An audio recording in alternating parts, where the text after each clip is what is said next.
The question was, out of the entire world's population, what percentage is white? There are people who said 60, 80. Somebody even said 90. Do you know what the real answer is? It's 7%. 7%. That means they don't even have the numbers to keep up white supremacy. What that means is either we're letting them keep it up or we're actively helping them keep it up because they don't have the manpower to do it by themselves. What if we all collectively said, I don't want to be in a place or support the ideas of white supremacy? It would be over. There's too many of us versus them. They're only there because we keep them there. That's crazy! This applies to the neurodivergent community as well, right? We've seen in 2024 and before, because I'm late to the party, that there are a lot of adults who are diagnosed late or self-diagnosed, like myself, late. And I'm just going to say being neurodivergent, right? We understand that we live in a society that is not made for us. It's not conducive for us, right?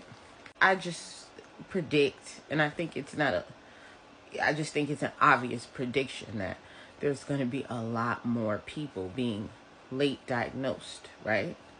So first you ask the question, how many of us are actually sane, right? Because we're supposed to be considered crazy, right? I mean, let's just that's what they call us. We know that that's not a nice word, because what are you talking about? What are you saying? I'm crazy? That's what you're saying? I'm crazy? What is crazy, right? We still see in 2024 going into 2025 that people have an idea of autism, and they have these ideas that we clearly know are just not true. And I know that we're different, and I understand that we show up differently in the world. So, people can only go off of what they see. But autism is considered an invisible disability for some. But we have the same name, we're under the same umbrella of autism, right? And we've been contributing to society. But under neurotypical standards, right? So, the obvious question, I don't even think I have to say it. Why aren't we setting the standard? Why are we still online? And I'm not saying that wasn't necessary, because hey, a lot of the content has gotten me to where I am today, right? So for 2025, let's just think about it. Why would we keep trying to explain to people our differences when we see that they don't care? Everyone in 2024 that I've said to I'm autistic, they've never researched it. None of them. They've said it to my face. I don't feel like researching it. Why would I do that? I don't want to. This has nothing to do with me. Literally, to my face after I've said it. Why would I? So we're either allowing the world to continue on with these standards that we just don't fit in, right? We're allowing them to, because that's what you're doing. If you're talking about a relationship and you're sitting there saying, listen to me, consider me, you're allowing somebody to abuse you. I heard a conversation online about that, and everybody was like, no, you're not allowing them. That's the accountability, right? You are allowing people to continue to say, I don't want to listen to you. It's not beneficial to me, right? And if what I'm saying is true, and the future is everyone, a lot of people figuring out that they're neurodivergent, and people start to realize that they're on that spectrum, and they stop saying, treating us like we're others, and they realize I am you and you are me, right? That means we have the numbers. That means that we have the numbers. These people who do not care do not realize that they are going to need the spaces that we create. They don't realize that yet. So, and that's a hard thing to do, right? You're literally going to create spaces for people who are rejecting you and who are not, they don't have a genuine concern to get to understand you. That's the hard part, right? Doing work for people who don't know that they're gonna need you one day. They're gonna need your perspective one day, right? So when I say the numbers, I know that the numbers are climbing, right? They're gonna be really high. That's a prediction. They're gonna be really high. They don't care now because they don't know who they are. They don't know, right? We're still figuring it out, but they don't know that they're on that spectrum. I go outside every day and I'm like, they just don't know, And then that goes to pose the question to you, just a little side note, is figuring out that you're on that spectrum, is it feeding your need to just be different and be an outsider? Like we are that, right? We are outsiders. But are we fighting for people to keep treating us like we're different? Do we wear it as a cloak of like, I'm different and I'm better and or are we trying to be unified?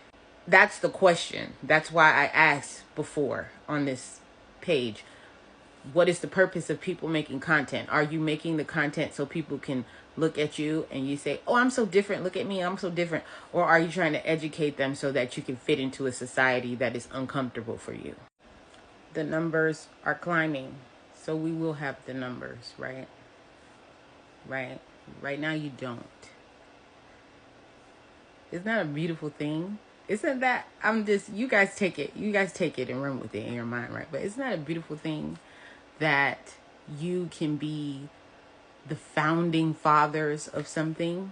I'm just saying, you can be the beginning, which means you actually have the control, right? And it's not don't get all power hungry and just, oh, I'm just going to do it.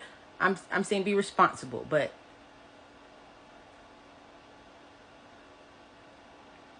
right?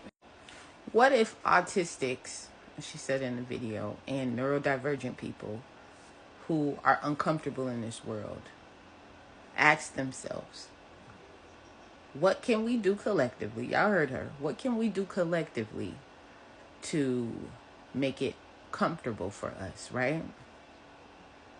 I know you guys are working on that already. I know. I see people advocating. I know. But I mean, are we going to just continue to ask people to understand us, or are we going to create our own environments and systems that work for us? Are we going to do that? That's what we're going into, right? We need to start gradually thinking about that going into the next year. In what ways can we create environments that are conducive to our neurodivergent? Does all of these changes have to happen in 2025? No. But they can start there. What if an idea that you have starts in 2025, but comes into fruition in 10 years from now?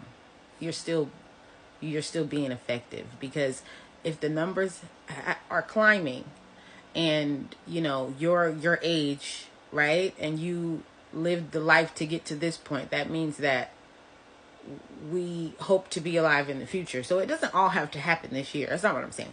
I'm not saying that. I'm saying let those brains start to fizzle up.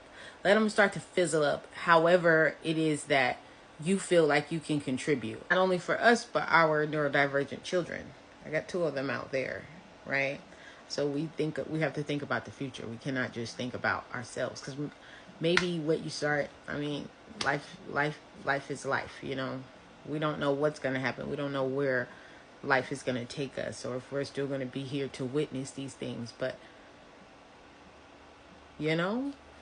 what about the kids, right? What about people who have not gone on that journey of self-discovery yet? Those people too, My goals, I don't want to say, right? But I have a long-term plan that I can envision.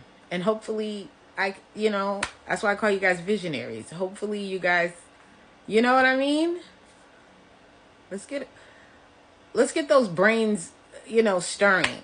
Let's start cooking up something in the kitchen, is all I'm saying. The idea of everything trumps reality. Meaning, what we think is true sometimes trumps the reality of stuff, right? Also, the visions that you have that are not reality right now can become reality. So if you feel defeated, that doesn't mean you're actually defeated. And if something doesn't exist right now, that doesn't mean that it can't exist in the future. I always say it on this channel that neurodivergent people perpetuate normalcy more than neurotypical people do. We are perpetuating a reality that doesn't really work for us. Truth is what you make it. So if the ideas of this world are non-existent because they're just ideas, right?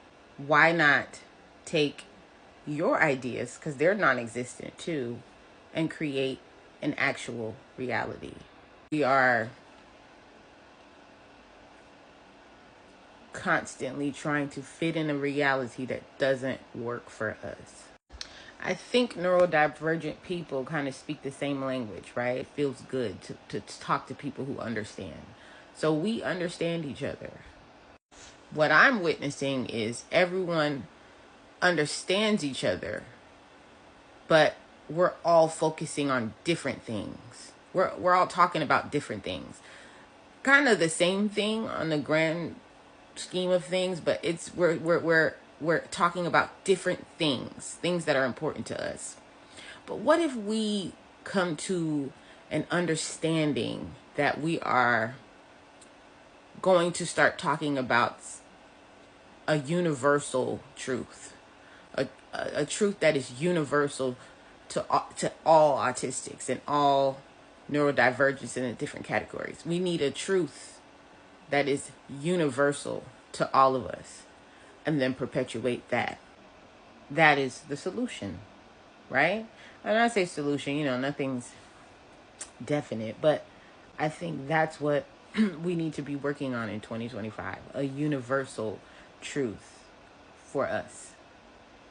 No longer continuing to beg people to see us. Your whole life experience proves that they're not listening. Your whole life experience proves that they don't care. And when I say that, I'm not saying, oh, you don't have a pity party. I'm just saying, we know better than anybody. You start talking to us about something that we don't care about. We don't, right? So why would we expect the same for them? Why not put all of our efforts into creating a universal truth and spaces for us, which I know they exist. So I know you guys have been working, but I'm just putting it out there. Going into the future, what works for us, right? The universal truth, right? I'm just saying.